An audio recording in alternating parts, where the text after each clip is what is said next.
ನೀವು ಏನಾದ್ರೂ 3,500 ಬಿಟ್ಟು ಬೆಳಗಾಂನಲ್ಲಿ ಕಾರ್ಖಾನೆಗಳು ತೆಗೆಸ್ಬಿಟ್ಟಿದೀವಿ.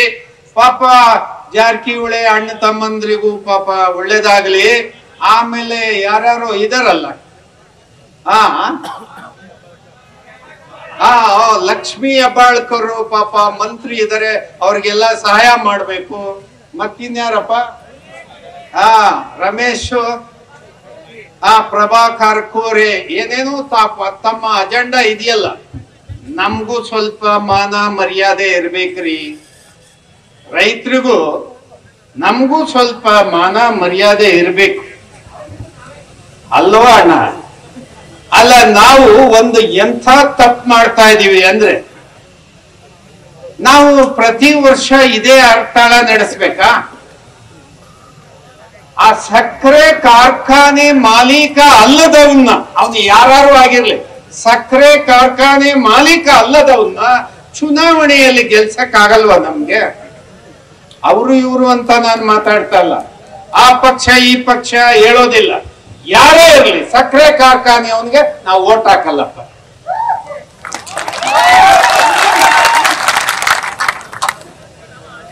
ಇದನ್ನ ನಾವು ಜಾರಿಗೆ ತಂದುಬಿಟ್ರೆ ಅರ್ಧ ಅವ್ರ ಸ್ವಂಟ ಮುರಿದೋಗ್ಬಿಡುತ್ತೆ. ಯಾಕೆಂದ್ರೆ ಕ್ಯಾಬಿನೆಟ್ ಕರೆದ್ರೆ ಕ್ಯಾಬಿನೆಟ್ ಒಳಗಡೆ ಅವರೇ 4-5 ಜನ ಸಕ್ಕರೆ ಕಾರ್ಖಾನೆಯವ್ರು ಕುಂತಿರ್ತಾರೆ. ಏನ್ ತೀರ್ಮಾನ ಮಾಡ್ತಾರೆ? ನಿಮ್ ಪರ ಮಾತಾಡ್ತಾರ?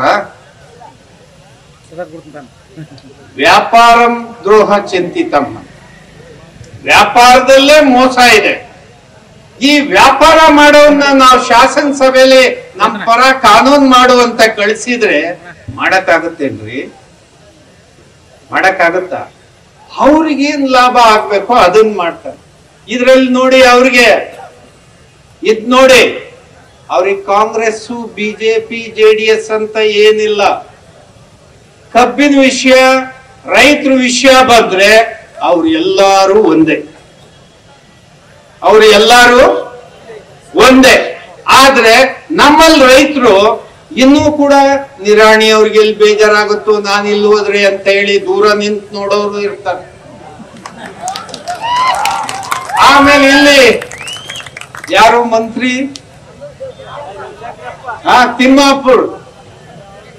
ತಿಮ್ಮಾಪುರ ಎಲ್ಲಿ ಬೇಜಾರ ಮಾಡ್ಕೊಂಡ್ಬಿಡ್ತಾನೋ, ನಾನು ರೈತರ ಸಭೆಗೆ ಹೋದ್ರೆ ಅಂತ ಹೇಳಿ ಅಲ್ಲೆಲ್ಲೋ ನಿಂತು ನೋಡೋರು ಇರ್ತಾರೆ ನಮ್ಮವ್ರು. ಇದು ಬ್ಯಾಡ್ರಿ. ನನ್ನ ವಿಷಯ ಬಂದ್ರೆ, ರೈತನ ಬದುಕಿನ ವಿಷಯ ಬಂದ್ರೆ ಎಲ್ಲ ರಾಜಕೀಯವನ್ನು ಒದ್ದ ಆಚೆಗೆ ತಳ್ಳಿ ನಮ್ಮ ಬದುಕು, ನಮ್ಮ ಹೋರಾಟ, ನಮ್ಮ ಉಳುವು, ನಮಗೆ ನ್ಯಾಯ ಬೇಕು, ಅದ್ರ ಪರ ನಿಂತ್ಕೋಬೇಕೇ ಹೊರತು ರಾಜಕೀಯ ಬರಬಾರ್ದು. ಈ ಮನಸ್ಥಿತಿ ರೈತರಿಗೆ ಎಲ್ಲ ರಾಜಕೀಯ ಪಕ್ಷಗಳನ್ನ ತಿರಸ್ಕಾರ ಮಾಡಿ, ನನ್ನ ಬದುಕಿಗೆ ಅನ್ಯಾಯ ಆದ್ರೆ ನಾನು ಮಾತ್ರ ಸಹಿಸೋದಿಲ್ಲ, ನಾನು ನ್ಯಾಯದ ಪರನೇ ನಿಲ್ತೀನಿ ಅನ್ನುವಂತ ಎದೆಗಾರಿಕೆ ರೈತರಿಗೆ, ರೈತರ ಮಕ್ಕಳಿಗೆ ಬರ್ಬೇಕ್ರಿ. ಅದು ಬಂದಾಗ ಮಾತ್ರ ನ್ಯಾಯಯುತವಾದ ಬೆಲೆ ನೀವು ಹೋರಾಟ ಮಾಡದೆ ಇದ್ರು ಇಲ್ಲಿಗೆ ಬರ್ತದೆ.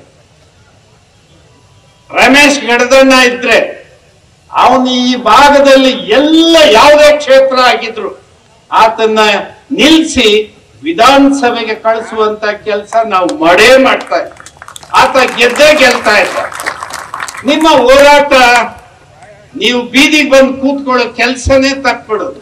ಆ ಕಾರಣಕ್ಕೆ ನಾಳೆಗೂ ಕೂಡ ನಾವು ಆ ದಿಕ್ಕಿನಲ್ಲಿ ಯೋಚನೆ ಮಾಡಿ, ರೈತ ಮಕ್ಕಳು, ರೈತರ ಹಿತಾಸಕ್ತಿಯನ್ನ ಬಯಸೋರು ಶಾಸನ ಸಭೆಗೆ ಹೋಗ್ಬೇಕು, ಲೋಕಸಭೆಗೆ ಹೋಗ್ಬೇಕು. ಇದನ್ನ ಆಲೋಚನೆ ಮಾಡಿ ನಾವು ತೀರ್ಮಾನಕ್ಕೆ ಬರ್ದೇ ಇದ್ರೆ ಬಂಧುಗಳೇ, ನಮ್ಮ ಕುಲಕ್ಕೆ ಅನ್ಯಾಯ ಆಗೋದು. ನಾವೆಲ್ಲ ಬೆಳೀತಕ್ಕಂತ ಎಲ್ಲ ಬೆಳೆಗಳಿಗೂ ಅನ್ಯಾಯ ಆಗೋದು ಆಗ. ಅದಕ್ಕೆ ನನ್ನ ವಿನಂತಿ ಏನಂದ್ರೆ, ಸರ್ಕಾರ ಏನ್ ಘೋಷಣೆ ಮಾಡಿದಿರಿ ಅದು ಅನ್ಸೈಂಟಿಫಿಕ್, ಯಾವುದೇ ವೈಜ್ಞಾನಿಕವಾದ ಮಾನದಂಡ ಇಲ್ಲ. ನೀವು ಸಕ್ಕರೆ ಕಾರ್ಖಾನೆ ಮಾಲೀಕರ ಹಿತಾಸಕ್ತಿ ಕಾಪಾಡುವ ತೀರ್ಮಾನ ಇದಾಗಿದೆಯೇ ಹೊರತು ರೈತರನ್ನ ಉಳಿಸುವ ತೀರ್ಮಾನ ಇದಾಗಿಲ್ಲ. ಆ ಕಾರಣಕ್ಕೆ ಈ ತೀರ್ಮಾನವನ್ನ ಈ ಸಭೆಯು ತಿರಸ್ಕರಿಸಿದೆ. ಈ ಹೋರಾಟ ನಿಲ್ಲೋದಿಲ್ಲ, ಮುಂದುವರಿಯುತ್ತೆ.